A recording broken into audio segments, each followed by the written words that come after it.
Bonjour. Salut Benoît. Bon, cette histoire, tu nous en as parlé en début d'émission, ce qui s'est passé en Outaouais. Oui, ben, je veux revenir là-dessus. Tragédie sans nom qui ébranle la communauté autochtone de Kitigan-Zibi dans le nord de l'Outaouais.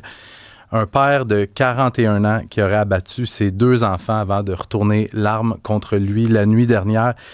Vers 2h15 du matin, les policiers qui sont appelés à se rendre dans une résidence de la rue Kishimikan où ils découvrent 3 personnes atteintes par balle, les 2 enfants transportés à l'hôpital où ils ont malheureusement succombé à leurs blessures. On parle d'un garçon de 12 ans et de sa sœur de 10 ans. L'enquête qui est transférée à la Sûreté du Québec. Les enquêteurs techniciens en identité judiciaire qui, aux dernières nouvelles, étaient en direction, là, sont peut-être arrivés au moment où on se parle. Mais on semble avoir déjà un portrait clair de la situation. Un père qui était vraisemblablement en état d'ébriété, qui est en colère pour une raison qu'on ne s'explique pas, qui s'en serait pris à ses 2 enfants avant de mettre fin à ses jours. On est en tout début d'enquête, mais ce qu'on sait déjà, c'est qu'on va vouloir établir ce qui a mené à ce drame-là. Parce que, je te le disais, on semble avoir un portrait clair déjà, mais ce qu'on sait, c'est que le suspect dans ce dossier-là, le père, c'est quelqu'un avec un très lourd passé criminel. Est-ce qu'il y a eu des signes avant-coureurs? Est-ce qu'il s'était confié à des gens? Qu'est-ce qui s'est passé juste avant qu'il ne tue ses 2 enfants? Pour le moment, les questions qui demeurent sans réponse, mais on le dira jamais assez. S'il y a des gens qui ont de la détresse, qui se sentent pas bien, qui ont besoin d'aide, il y a énormément de ressources à la disposition. Des hommes. Autant des hommes que des femmes. Oui, mais les femmes sont moins violentes que les hommes dans ces situations-là. Tu sais, là, il faut l'admettre, il faut le constater. Tu sais, j'ai fait une recherche rapide ce matin, là, des tueuses de masse.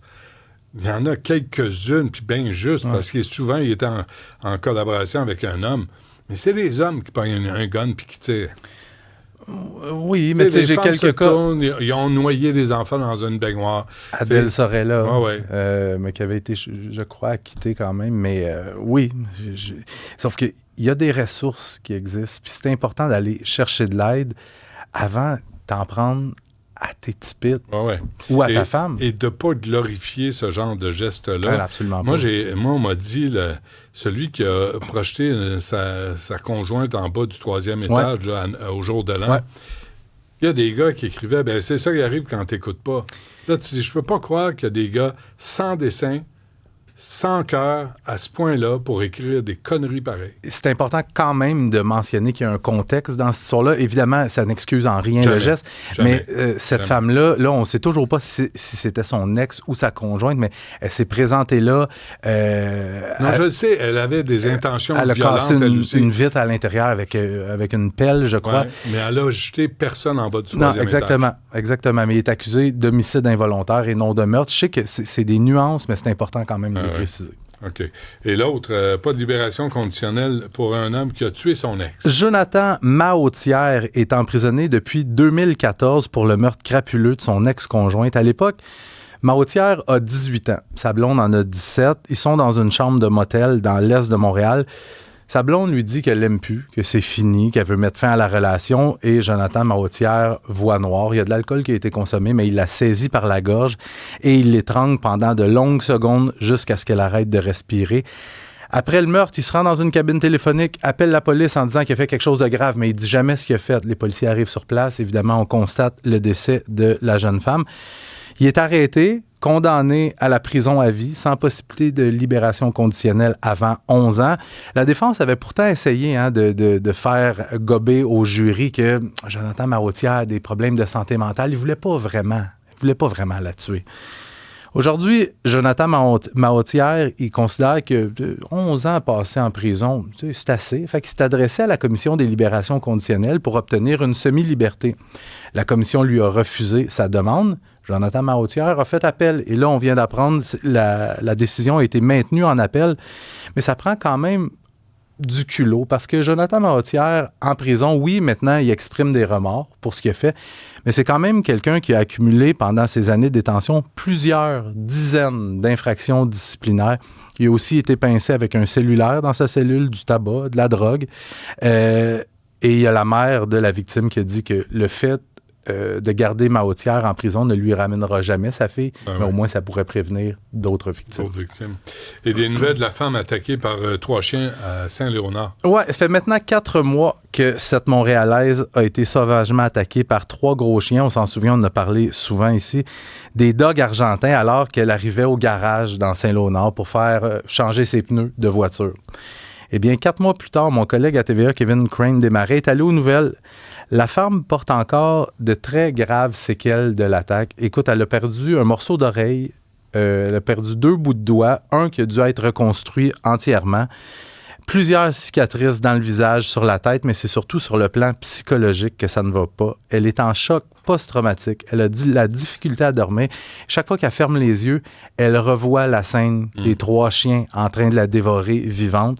Elle n'arrive juste pas à reprendre une vie normale. Écoute, on parle d'une femme qui a 3 enfants à bas âge, qui doit jongler avec les rendez-vous médicaux incessants, les rendez-vous en ergothérapie, les suivis de santé. Je te rappelle aussi que les 3 chiens, il y en a 2 qui ont été abattus sur les lieux par les policiers. Le 3e, on l'avait amené en évaluation parce qu'il fallait évaluer s'il représentait réellement un danger. Puis on a essayé pendant longtemps de savoir qu'est-ce qui arrive avec ce chien-là. Il est toujours en évaluation. 2 mois, hein? Ça a pris du temps.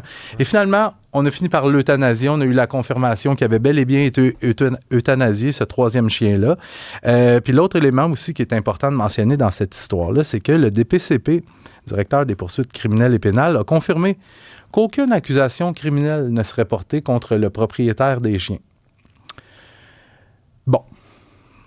Je leur avais envoyé un message au DPCP pour leur demander comment ils prennent ce genre de décision-là. Il n'y avait aucun porte-parole pour nous. Toute la journée, je leur ai envoyé une invitation pour demain, mais c'est pour dire qu'on le fait, ce genre de suivi-là, pour comprendre des décisions comme ça. Parce que je pense qu'il y a comme public, on regarde ça puis on dit comment c'est possible. Mais je sais pas si vous vous souvenez, je crois que c'était en 2017, si je me trompe pas, Christiane Vadnet, qui se trouvait sur son terrain, sur le bord de sa piscine. Le chien, le pitbull du voisin arrière, était passé par un trou sous la clôture, avait attaqué Madame Vadnet, l'avait littéralement mangée vivante, elle était décédée. Et j'ai fait des recherches, le propriétaire de ce chien-là non plus n'avait pas été accusé au criminel, puis j'avais trouvé un article qui disait « La décision de ne pas l'accuser a été motivée notamment par le fait qu'il est juridiquement difficile de prouver la négligence criminelle causant la mort d'une personne dans ce contexte-là. » Sais-tu quoi? Moi, je propose une idée comme ça. Vas-y donc, voir. Quand tu as un chien de meute comme ça, féroce, dangereux, ça devrait être considéré comme une arme. Et si tu ne gères pas ton arme, ben, tu es tenu criminellement responsable. À la base, je crois que ces chiens-là, dès qu'ils se retrouvent à l'extérieur, automatiquement devraient avoir une muselière, à tout le moins, pour empêcher des morsures graves. Ouais. Parce qu'une fois que ça te snap, ça lâche pas. Non, c'est ça. Alors, puis il y a le cas de la petite fille à Brassard, je ne la nommerai pas, là, qui s'était fait attaquer par 2 pitbulls. Ouais. Puis le gars, finalement, là, il s'était battu avec le huissier, c'était le propriétaire, il s'était battu avec... si tu as ce genre... Moi, j'ai jamais vu un vendeur de drogue avec un caniche. Non, c'est ça. Sauf que il y en a beaucoup. Si t'as ça, c'est parce qu'il y a quelque chose qui va pas, là. Tu crains quelqu'un, tu veux faire peur juste aux parce, autres. Oui, c'est parce que c'est intimidant. T'imposes le respect avec ton gros pitbull, ton gros Rottweiler. Sauf qu'il y a beaucoup de gens qui disent, à raison ou à tort, que c'est pas la bête le problème, c'est le propriétaire. Et moi, je suis pas d'accord avec ça parce que ça se peut que ça soit un mauvais propriétaire, mais ça se peut aussi que ça soit un mauvais chien qui t'a pigé le mauvais numéro dans le sac à chien. Mais au-delà de ça, là, t'as eu 3 enfants dans le cours. Ouais. Il y a un caniche qui s'infiltre, puis il se met à courir après les enfants. Ouais. Ils vont peut-être se faire mordiller, mais ils perdront pas un mollet, ils vont pas perdre... Voilà. T'as un pitbull qui passe, là, ou un Rottweiler, ou un dog argentin, ou un Doberman, ou un husky. Là, ou un berger allemand. Ou un berger allemand, là, qui va te snapper, là, il va laisser des os pour la soupe. Puis il y a des chiens aussi qui sont reconnus pour être des chiens d'attaque ou des chiens pour... qui ont été créés par les hommes. Puis là, ils deviennent des chiens combattants. Ouais. Puis ça, c'est pas une arme. Puis DPCP est pas de nous dire pourquoi des dogs argentins, pas de laisse, pas de muselière. Je pense que ça serait important que le DPCP dégage quelqu'un qui nous l'amène ici, qui vienne expliquer pourquoi. Ça a l'air que c'est trop demandé. Puis là, ces propriétaires-là, se sont rachetés des chiens? Je sais pas. Est-ce qu'ils se sont rachetés des chiens débiles de même? je sais pas, c'est pas impossible, mais aussi peut-être que eux autres aussi ont été traumatisés par ce qu'ils ont vu, parce que jamais... J'espère. Parle à tous les propriétaires de Pitbull ou de Rottweiler, ils vont dire, ben non, mon toutou ferait jamais ça, ferait jamais quelque chose comme ça, jusqu'au jour où ça arrive. Attention, je te rappelle qu'il y a eu une marche de propriétaires de Pitbull quand Mme Vadnais a été tuée. Puis moi, j'ai Denis Coderre, qui était maire, qui m'avait appelé en direct, en ondes, pour dire, je vais le régler le calice de problème de Pitbull. Puis après, Valérie Plante est arrivée avec Maître Goldwater, puis elle a dit non, c'est pas le chien, là, c'est le propriétaire, puis on va l'évaluer, puis on va lui faire un massage de pied, puis il va être... c'est pas vrai. J'ai pas vu de marche pour Mme Vadnais, moi. Mais j'ai vu une marche de propriétaire de Pitbull. Fait que on repassera là-dessus.